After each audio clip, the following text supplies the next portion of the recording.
इस वीडियो में एक अजीब सा रहस्य बताया है जिससे आप अपने अवचेतन मन की शक्ति को इस्तेमाल करके जिंदगी की बड़ी से बड़ी कठिन सफलता आसानी से प्राप्त कर सकते हैं। कैसे अपने अवचेतन मन की शक्ति को इस्तेमाल करना है, इसकी विधि क्या है, इस विषय पर हम आज एक अद्भुत कहानी आपको सुनाएंगे। तो चलिए कहानी की शुरुआत करते हैं। दोस्तों, हमारा जो चेतन मन होता है उससे करीब 9 गुना अधिक ताकतवर हमारा अचेतन मन होता है। अगर 1 गुना ताकत हमारे चेतन मन के पास है तो इसका अर्थ यह हुआ कि उससे 9 गुना अधिक ताकत हमारे अवचेतन मन के पास है, क्योंकि अवचेतन मन ही हमारे पूरे शरीर को नियंत्रित करता है।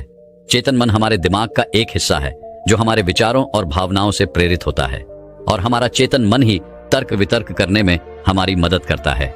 लेकिन दूसरी तरफ हमारा अवचेतन मन यह तर्क वितर्क नहीं करता, यह उस जानकारी को ग्रहण कर लेता है जो इसे चेतन मन देता है। इसीलिए जैसा हम अपने अवचेतन मन में सोचते हैं वैसे ही हम बनते चले जाते हैं।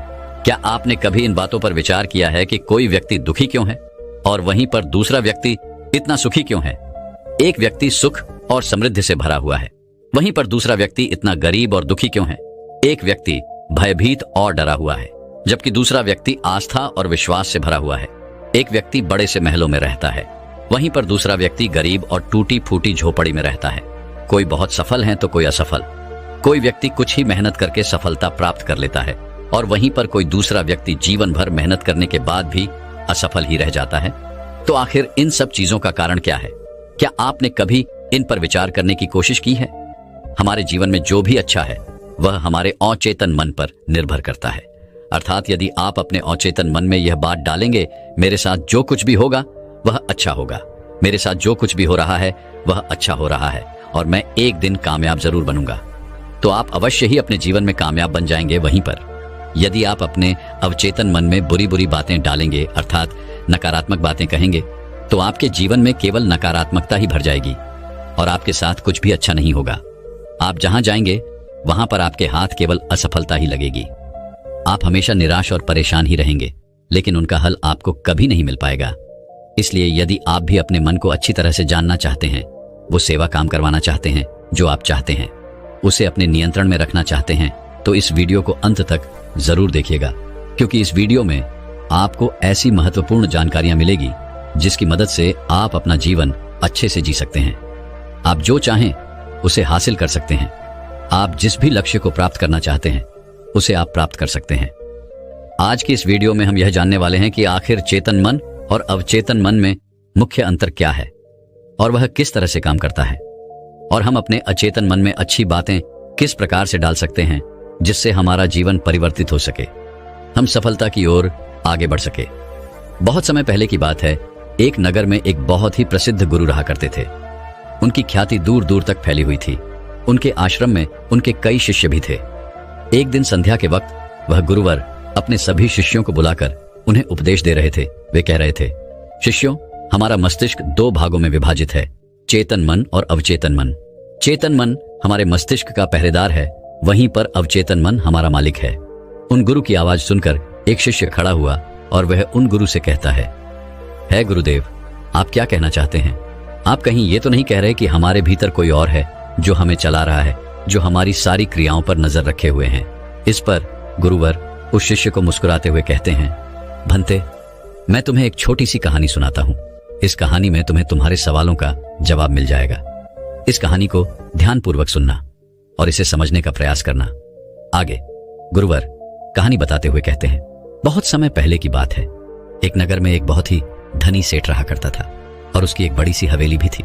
उसकी हवेली के द्वार पर हमेशा एक पहरेदार तैनात रहता था और हवेली में जब भी कोई उपद्रव होता, कोई शोर शराबा होता या लड़ाई झगड़े होते, तो उसकी आवाज चारों ओर गूंजने लगती और उस आवाज को सुनकर आसपास के पड़ोसी भी उस महल के पास आते और उस पहरेदार को खूब समझाने की कोशिश करते और कहते, देखो, तुम्हारी हवेली से बहुत सारी आवाजें आती हैं, लड़ाई झगड़े होते रहते हैं, जिससे हमारे घर की शांति भंग हो जाती है।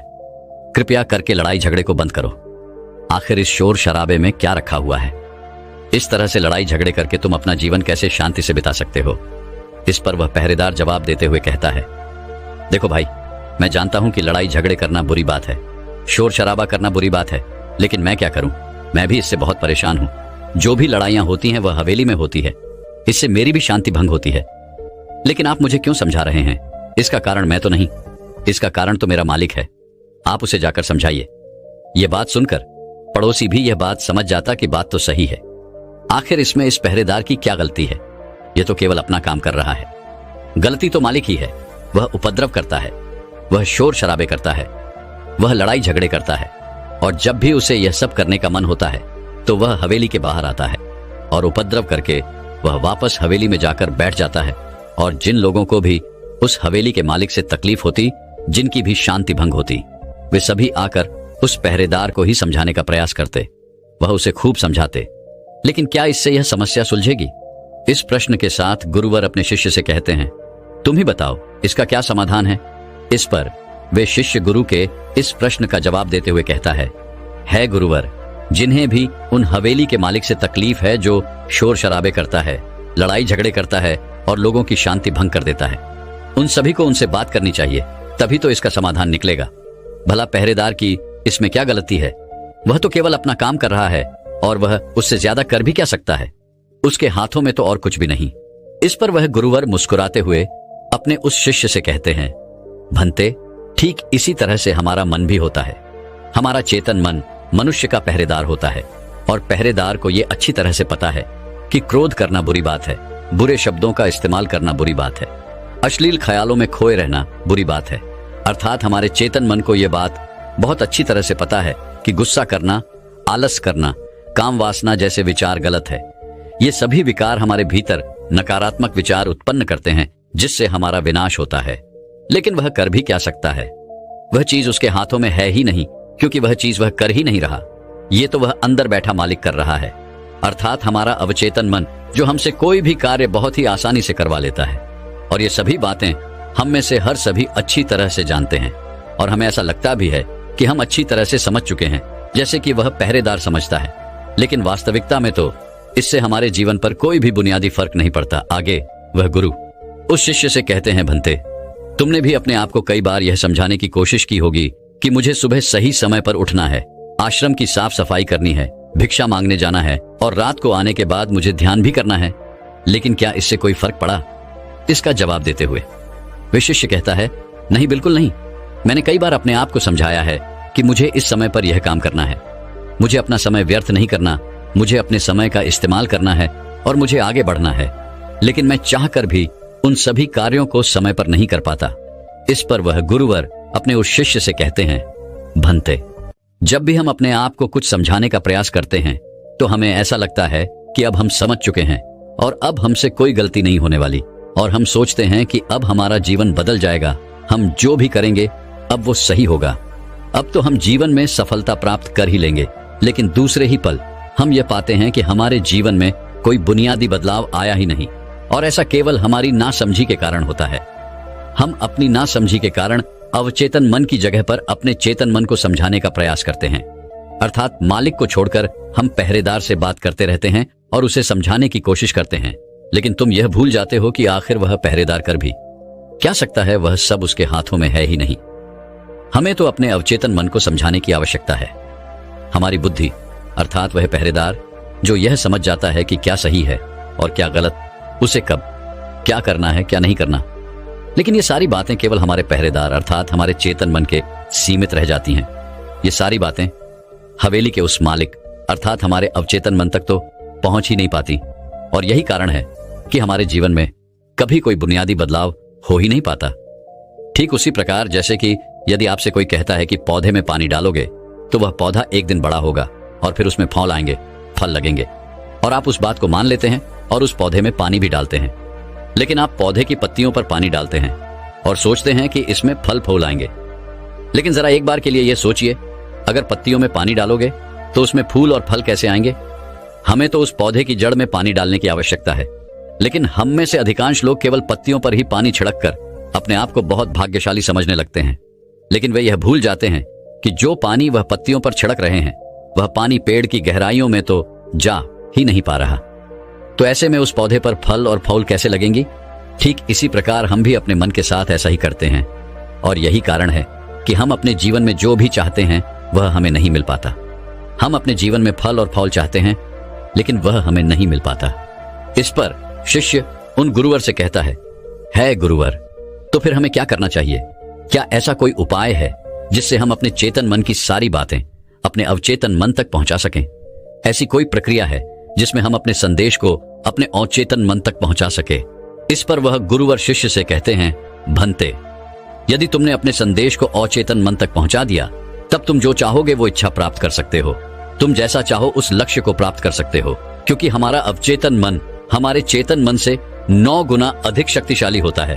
आपने कभी ना कभी यह देखा ही होगा कि एक मनोवैज्ञानिक जब किसी के मन के गुप्त राज को जानने की कोशिश करता है, तब वह मनोवैज्ञानिक जब उसके मन की बात को बाहर निकलवाना चाहता है, उसके अतीत में जो भी घटना घटी है उसमें साफ साफ रूप से प्रवेश करना चाहता है, तो इसके लिए वह हिप्नोटिज्म का उपयोग करते हैं।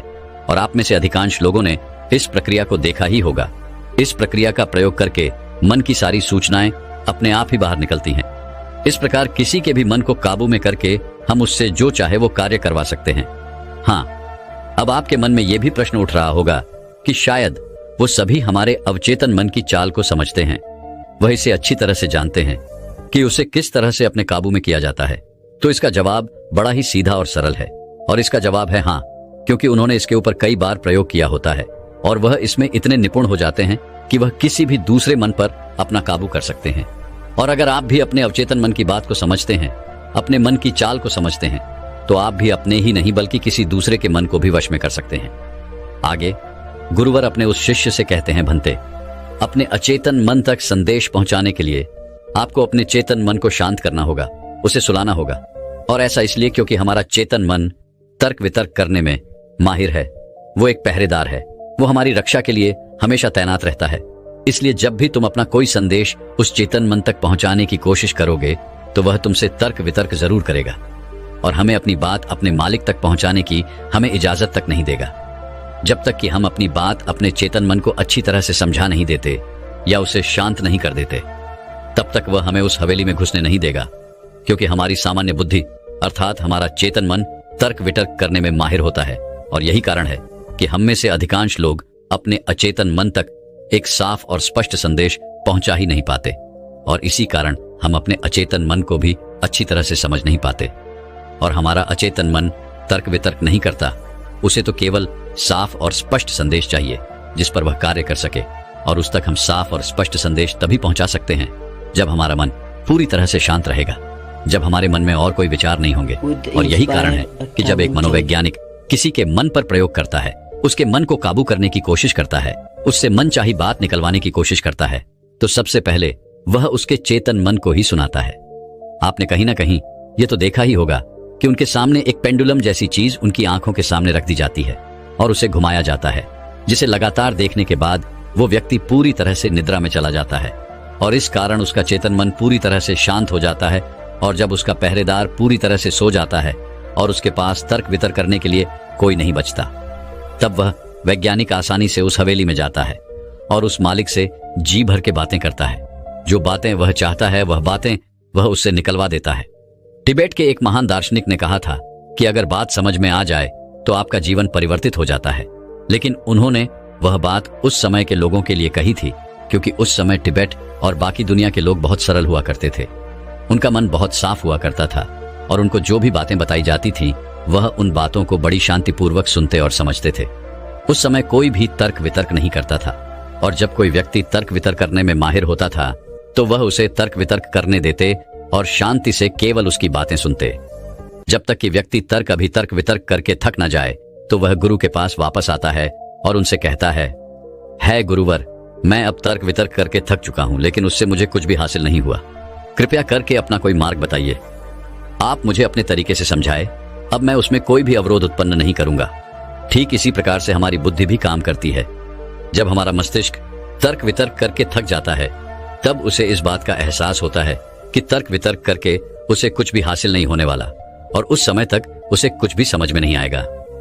दोस्तों, महात्मा बुद्ध अपनी बातों को 3 बार दोहराया करते थे, और यदि कोई बात आपसे 3 बार कही जाए तो क्या आप उस बात को सुन पाएंगे? मान लीजिए आप किसी चिकित्सक के पास जाते हैं और वह चिकित्सक आपसे 1 बार कहता है कि आप ठीक हैं, आपको कुछ नहीं हुआ, तो ये बात आप सुन लेते हैं और आपको यह बात समझ में आ जाती है कि मैं ठीक हूं और मुझे कुछ भी नहीं हुआ। लेकिन अगर वही चिकित्सक आपसे बार बार वही बात कहे, बार बार वह वही बात दोहराए, तो क्या आपको क्रोध नहीं आएगा? आप यही कहेंगे कि हाँ हाँ, मुझे वह बात समझ में आ चुकी है। आप बार बार एक ही बात क्यों दोहरा रहे हैं?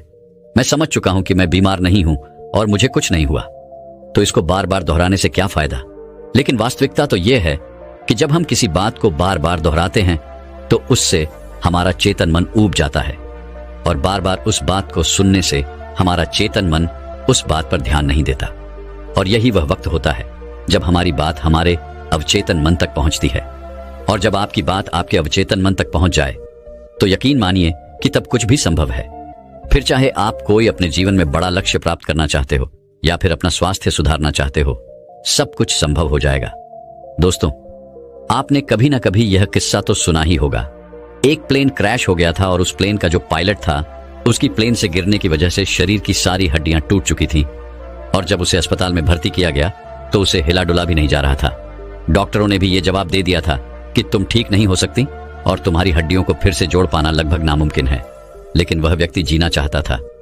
उसने अपने अवचेतन मन में जबरदस्ती यह बात डाली कि मैं ठीक हो सकता हूं, मैं ठीक हो सकता हूं। और यकीन मानिए कि वह व्यक्ति सच कुछ ठीक हो गया। वह अपने पैरों पर चलकर अपने घर गया। ऐसा केवल हमारे अचेतन मन की शक्तियों के कारण होता है।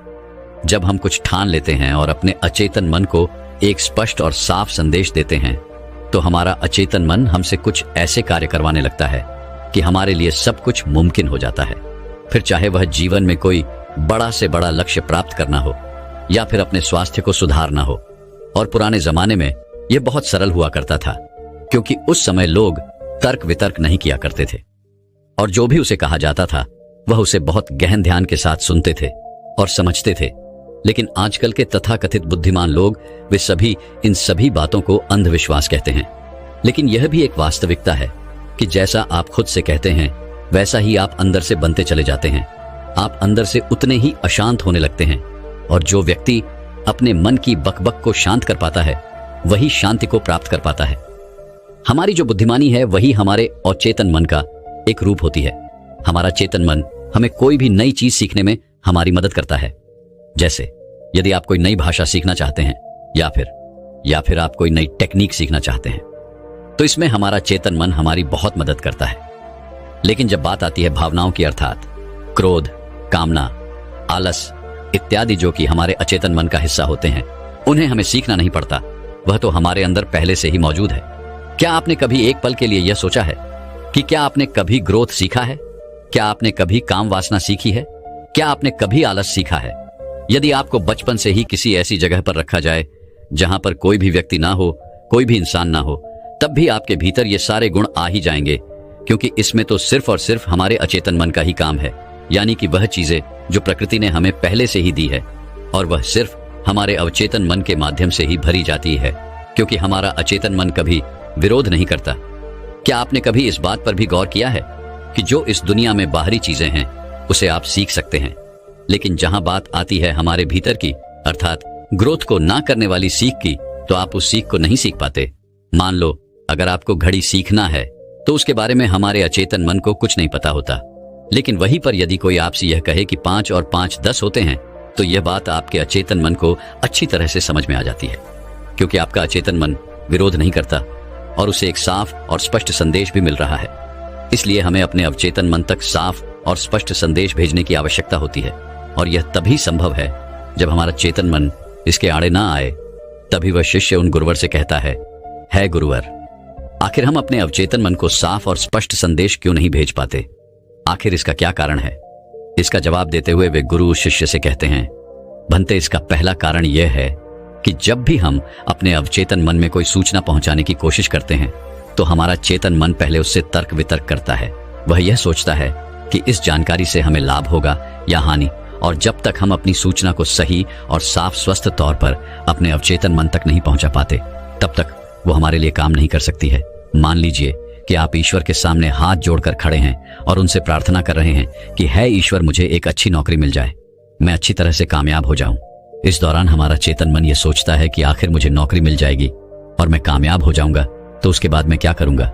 मैं ऐसा घर खरीदूंगा, ऐसी गाड़ी खरीदूंगा, अपने परिवार के लिए यह करूंगा, वो करूंगा, अपना खुद का व्यापार शुरू करूंगा। ऐसे कई प्रकार के विचार हमारे चेतन मन में उठने लगते हैं, और इसी कारण हम अपने औचित्य मन तक साफ और स्पष्ट संदेश भेज नहीं पाते। और इसीलिए कहा जाता है कि ध्यान हमारे मन को शांत कर देता है, और शांतपन में जो भी बातें डाली जाती हैं वो सीधे हमारे अवचेतन मन तक पहुंचती हैं, जिससे हम सब कुछ हासिल कर सकते हैं। जो भी अपने जीवन में हासिल करना चाहते हैं वह सब कुछ हमें बहुत आसानी से मिल जाता है। यदि आप भी अपने जीवन में बुनियादी रूप से परिवर्तन चाहते हैं, जीवन में कुछ बदलाव चाहते हैं और अपने जीवन में किसी लक्ष्य को प्राप्त करना चाहते हैं, तो आपको अपने अवचेतन मन तक साफ और स्पष्ट संदेश भेजना ही होगा। अपने अवचेतन मन को अपने वश में करना ही होगा। और अपने अवचेतन मन को वश में करने के लिए आप यह एक तरीका अपना सकते हैं। अगर आपको कोई चीज पानी है तो आपको उस चीज को मंत्र की तरह मन में दोहराना होगा, और ऐसा आपको करीब 28 दिन तक करना होगा। और यदि इस दौरान आपसे कोई यह कहे कि इससे कोई फर्क नहीं पड़ने वाला, यह सब बेकार की बातें हैं, तो उनकी बातों पर यकीन मत कीजिएगा। क्योंकि यदि आप कोई बात मंत्र की तरह दोहराते हैं तो वह मंत्र अर्थात वो बातें हमारे अवचेतन मन तक पहुंच जाती हैं। और एक बार यदि आपकी बात आपके अवचेतन मन तक पहुंच गई तो हम दुनिया की कोई भी चीज पा सकते हैं। हम किसी भी बड़े से बड़े लक्ष्य को हासिल कर सकते हैं, और उसके लिए आपको बस इतना ही करना है। जब भी आप रात को सोने जाएं तो बिस्तर पर लेटने के बाद नींद आने से ठीक पहले आपको करीब 10 से 15 बार अपने मन में उस मंत्र को दोहराना है जो भी आप चाहते हैं। और ऐसा करते हुए आपको नींद में चले जाना है, क्योंकि हमारा अचेतन मन कभी नहीं सोता। वो 24 घंटे 365 दिन आपके लिए लगातार काम करता रहता है, जबकि रात को सोते समय हमारा चेतन मन पूरी तरह से शांत होता है और वह सो जाता है। और यही वह समय है जब हमारा अवचेतन मन पूरी तरह से जागृत होता है। यह सबसे ज्यादा शक्तिशाली होता है। रात को सोते वक्त जो भी बातें आप अपने मन में डालते हैं, आप वैसे ही बनते चले जाते हैं। कभी आपने इस बात पर गौर किया है कि जब भी आप रात को सोते वक्त कोई नकारात्मक बात या नकारात्मक जानकारी लेते हैं तो सुबह उठते ही आपको नकारात्मक विचार आते हैं, और वहीं पर यदि आप रात को सोते वक्त सकारात्मक जानकारी या सकारात्मक बातें करते हैं तो अगले दिन सुबह आप बहुत ज्यादा ताकतवर महसूस करते हैं। आपका दिन पहले से ज्यादा अच्छा लगने लगता है, आप अच्छा महसूस कर पाते हैं। इसलिए रात को सोते वक्त कभी भी अपने आप से नकारात्मक बातें ना करें। हो सके तो हमेशा अपने आप से सकारात्मक बातें करें, या फिर आप चाहें तो इस प्रयोग को भी अपना सकते हैं और अपने जीवन में जो कुछ भी चाहे आप उसे पा सकते हैं। क्योंकि एक बार यदि आपका लक्ष्य आपके अवचेतन मन तक पहुंच गया तो उसे पाना बहुत आसान हो जाएगा। फिर वह चाहे कितना भी बड़ा क्यों ना हो, वह चाहे कितना भी कठिन क्यों ना हो, आप उसे हासिल कर ही लेंगे, आप उसमें कामयाबी पा ही लेंगे। इतना कहकर वह गुरुवर शांत हो गए, और वह शिष्य भी यह समझ चुका था कि आखिर हमारे चेतन मन और अवचेतन मन में क्या अंतर होता है और किस प्रकार हम अपने लक्ष्य को प्राप्त कर सकते हैं। तो दर्शकों, चलिए अब सफलता पाने के ऊपर अगली रोचक कहानी की शुरुआत करते हैं। दोस्तों, जब हम यह सोचते हैं कि जो हुआ वह अच्छा नहीं हुआ, ऐसा नहीं होना चाहिए था, यदि मैं कोई तरकीब या कोई उपाय अपना लेता तो ऐसा नहीं होता, यदि मैंने किसी से सलाह ही ले ली होती या फिर खुद की सूझबूझ का इस्तेमाल किया होता तो आज मुझे यह परेशानियां नहीं उठानी पड़ती, मैं आज इस तरह से तकलीफों में नहीं रहता। इस प्रकार हम खुद को कोसने लगते हैं, खुद को दुखी करने लगते हैं। मैं आपको बता दूं कि इस तरह का पश्चाताप करने से आपको कोई लाभ नहीं होने वाला।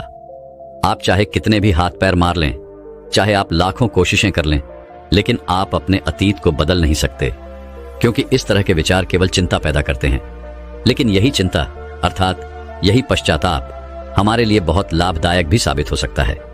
अब आप में से कई लोग यह सोच रहे होंगे कि भला जो बीत गया, यदि हम उस पर सोच विचार कर रहे हैं तो यह हमारे लिए कैसे लाभदायक हो सकता है।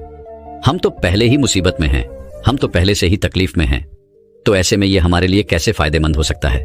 दोस्तों, अगर आप उन गलतियों से सीख लेकर खुद को बदलने का प्रयास करें तो आप अपना आने वाला भविष्य खुद ही बदल सकते हैं, उसे संभाल सकते हैं।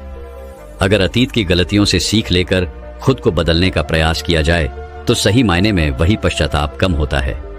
आज की जो बौद्ध कहानी मैं आपको सुनाने जा रहा हूं, इस कहानी के माध्यम से मैं आपको कुछ ऐसे तरीके बताने वाला हूं जिन तरीकों को अपनाकर आप अपने जीवन में इस प्रकार के पश्चाताप से बच सकते हैं।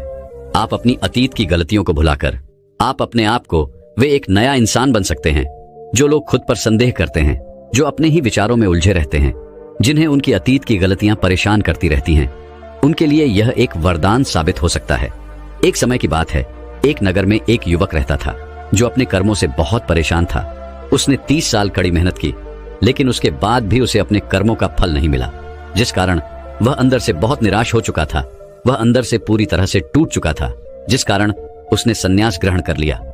उसने सोचा कि मैं अपने संसारी जीवन में तो कुछ न कर सका, लेकिन मैं अपने सन्यासी जीवन में अवश्य कुछ न कुछ प्राप्त करके ही रहूंगा। मैं सत्य की खोज किसी भी कीमत पर करके ही रहूंगा। देखते ही देखते करीब 5 वर्ष बीत गए, लेकिन अब तक उसका अपने मन पर कोई नियंत्रण नहीं था। जब भी वह भिक्षा मांगने किसी नगर में जाता और वहां पर यदि उसकी नजर किसी सुंदर स्त्री पर पड़ जाती तो उसके मन में कामुक विचार उठने लगते थे। और जब भी वह शांत होता और अकेले कहीं पर बैठता तो उसे खुद पर क्रोध आता, उसे खुद पर पश्चाताप होता, और तब वह यह सोचता कि आखिर मैं सन्यासी क्यों बन गया जब मैं अपने मन पर नियंत्रण ही नहीं पा सकता। तो मेरे इस सन्यासी जीवन का क्या फायदा? इससे तो अच्छा होता कि मैं किसी अच्छी और सुंदर स्त्री से विवाह कर लेता, पैसे कमाता और अपना घर परिवार संभालता। हो सकता था कि मेरे अपने बच्चे भी होते, लेकिन मैं भी कितना बेवकूफ हूं। मैंने अपने सारे सुख त्याग दिए और ना जाने क्यों मैं इन जंगलों में आ गया, ना जाने क्यों मैंने सन्यास ग्रहण कर लिया। इसी प्रकार के कई सारे विचार उसके मन में उठने लगे थे और इन्हीं विचारों के कारण उसके मन में नकारात्मकता पैदा होने लगी थी, जिस कारण वह छोटी छोटी बातों पर क्रोधित हो जाता। वह अपने आप को कोसने लगता। जब भी वह किसी सफल सन्यासी को देखता तो उसके मन में जलन पैदा होने लगती और वह उन्हें नीचा दिखाने के लिए हर मुमकिन प्रयास भी करता।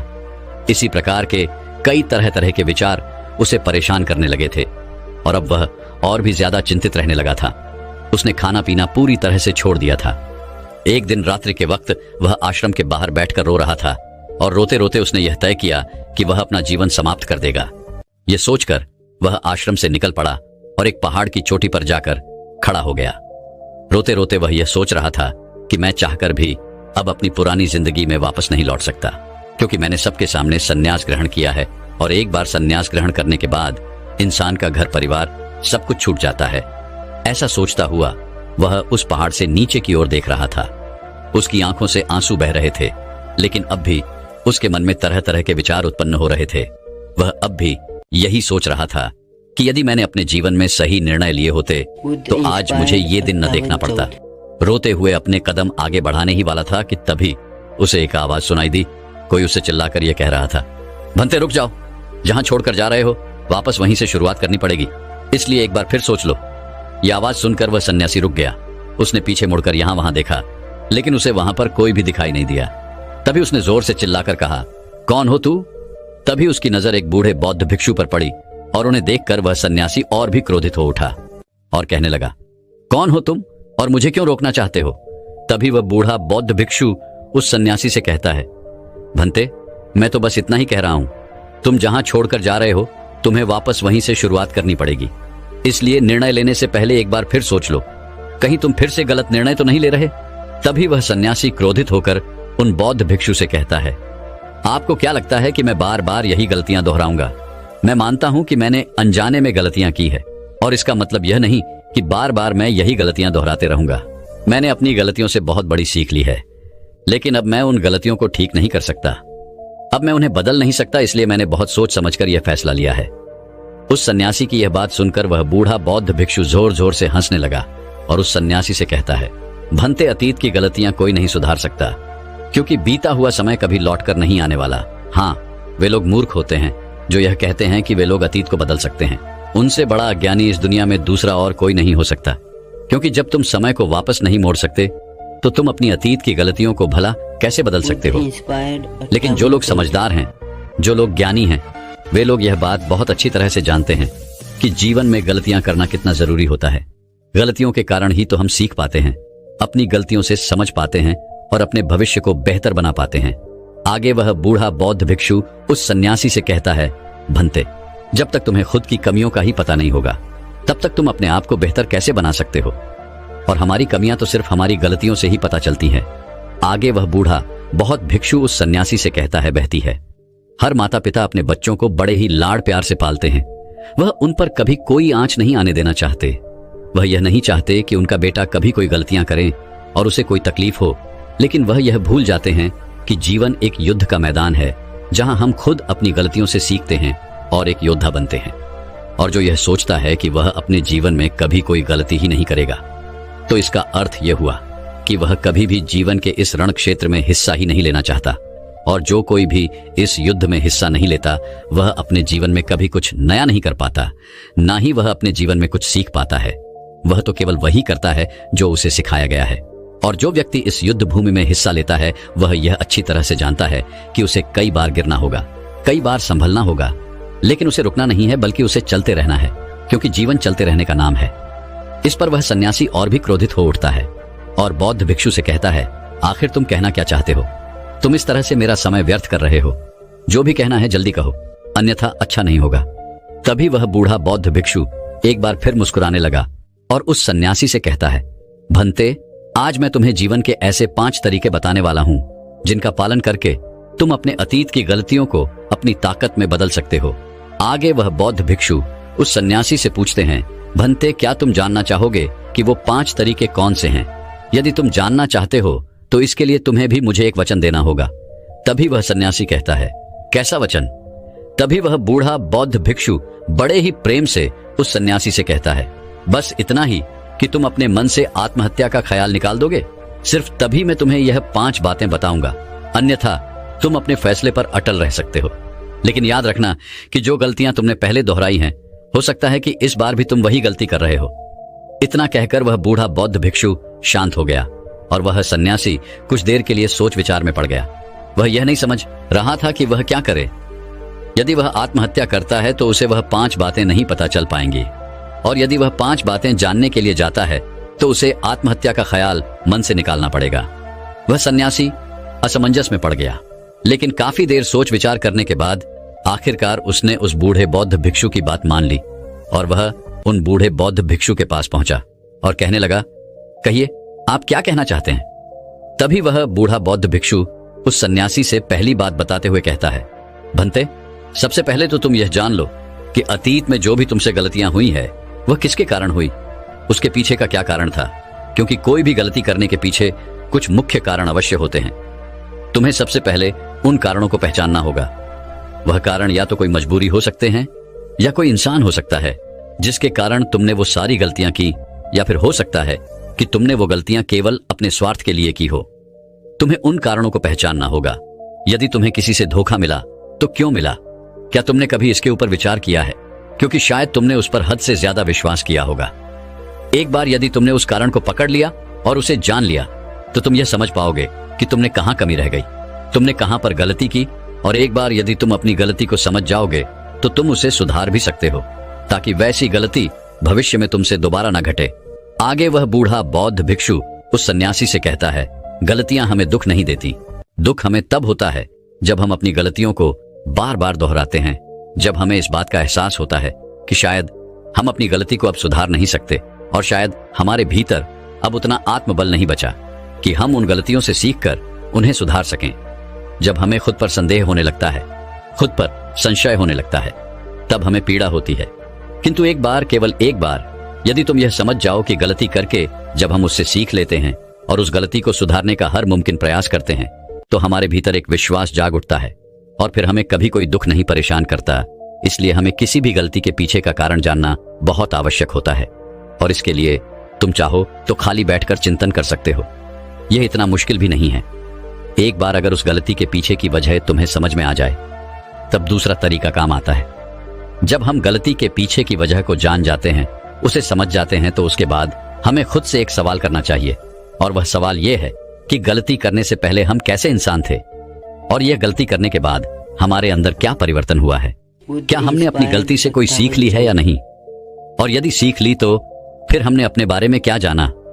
आगे वह बूढ़ा बौद्ध भिक्षु उस सन्यासी से कहता है, भंते, यदि तुम इस प्रकार खुद से सवाल करोगे तो तुम पाओगे कि तुम्हारे जीवन में कुछ नए अनुभव जुड़ गए हैं, और यह अनुभव ही तुम्हें आगे ले जाएंगे, क्योंकि यह जीवन में आगे बढ़ने के लिए तुम्हारी बहुत मदद करेंगे। तुमने देखा होगा कि जब किसी को जीवन में धोखा मिलता है तो अधिकांश लोग केवल यह सोचते हैं कि आखिर इसमें हमारी क्या गलती थी, लेकिन वह इस वास्तविकता को नहीं देख पाते कि आखिर तुम्हें धोखा मिला है तो क्यों मिला।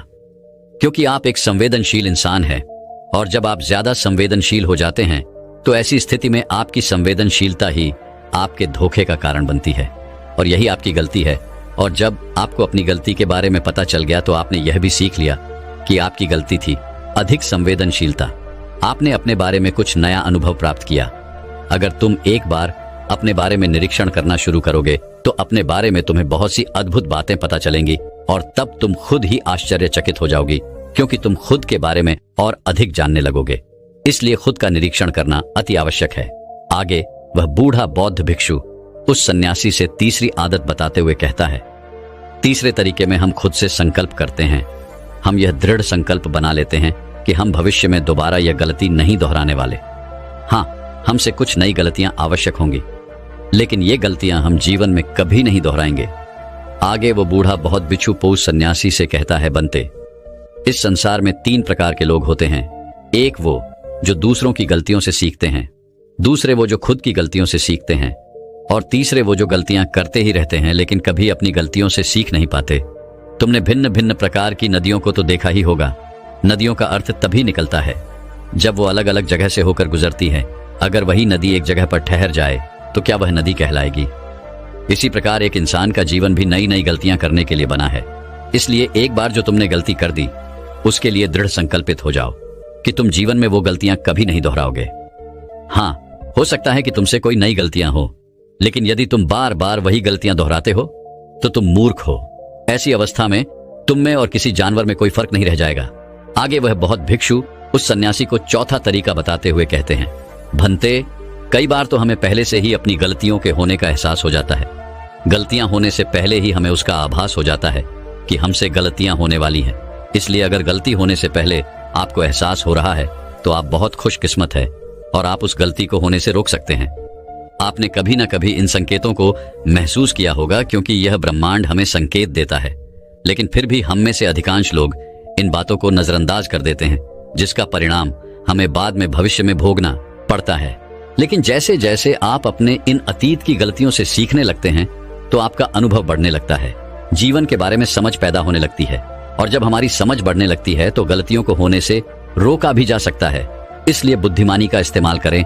चिंतन करिए कि आप जो भी काम करने जा रहे हैं आखिर उसका परिणाम क्या हो सकता है। कहीं वह काम कोई गलती तो नहीं कहलाएगा। इसी तरह से एक मनुष्य जीवन के परिपक्वों में बांटा जाता है और इसी से आपका विकास होता है, और हम सभी को इस राह से होकर गुजरना ही पड़ता है, अन्यथा हमारा जीवन वहीं पर ठहर जाएगा। हम कभी भी आगे नहीं बढ़ पाएंगे। यदि आप अपने जीवन में आगे बढ़ना चाहते हैं, किस लक्ष्य को प्राप्त करना चाहते हैं, तो आपको इस कार्य प्रणाली को अपनाना ही होगा, इसे समझना ही होगा। आगे वह बूढ़ा बौद्ध भिक्षु उस सन्यासी को आखिरी आदत बताते हुए कहते हैं, भंते, आखिरी और सबसे महत्वपूर्ण सीख, अगर तुम अपने अनुभव से एक इंसान बन चुके हो तो अब तुम दूसरों के लिए मार्गदर्शन का काम कर सकते हो। तुम दूसरों की राह में दीपक बनकर उन्हें रोशनी दिखा सकते हो, उन्हें उनकी राह पर आगे बढ़ा सकते हो, क्योंकि हम वैसे ही बन जाते हैं जैसा कि हम सोचते हैं। और जब आप खुद को बेहतर बनाने का प्रयास करेंगे तो आप देखते ही देखते बेहतर बनते चले जाएंगे, और ये प्रकृति भी आपका साथ देगी, आपकी सहायता करेगी। ब्रह्मांड आपको खुद ब खुद रास्ता दिखाएगा, और आप मानव जाति का कल्याण करने के कार्य में लग जाते हैं। तब वह शास्त्रों में सबसे सर्वश्रेष्ठ कार्य माना जाता है। इससे श्रेष्ठ कार्य तो और कोई हो ही नहीं सकता। जो व्यक्ति समस्त जीव जंतुओं और मानव जाति के कल्याण के बारे में सोचता है, ऐसे लोग परमात्मा हो जाते हैं। ऐसे व्यक्तियों के मन में प्रेम, करुणा, दया जैसे अनेक भाव उत्पन्न होने लगते हैं, और परमात्मा करुणा और प्रेम का ही दूसरा नाम है। इतना कहकर वह बूढ़ा बौद्ध भिक्षु शांत हो गया, और उस सन्यासी को भी अपनी गलती का एहसास हो गया। अब उसकी आंखों में खुशी की आंसू थे। वह उन बौद्ध भिक्षु के चरणों में जा गिरा और उन बूढ़े बौद्ध भिक्षु से कहता है गुरुवर, ऐसा निर्मल और जीवन का सार्थक ज्ञान पाकर मैं धन्य हो गया। आपने जो कुछ भी मुझसे कहा है उसे मैं अपने जीवन में जरूर अपनाऊंगा, और मैं भी अपने जीवन को सार्थक बनाकर दिखाऊंगा। इतना कहकर उसने उन बौद्ध भिक्षु को प्रणाम किया और वापस अपने आश्रम लौट गया। दोस्तों, मैं उम्मीद करता हूं कि यह कहानी सुनने से आपके जीवन में अच्छे बदलाव आए होंगे। आपको इस वीडियो से क्या सीखने मिला, ये कमेंट करके जरूर बताएं, और अपने परिवार, दोस्तों या आपके करीबी इंसान के साथ ये कहानी शेयर करके उन्हें भी इस ज्ञान से परिचित करवाएं।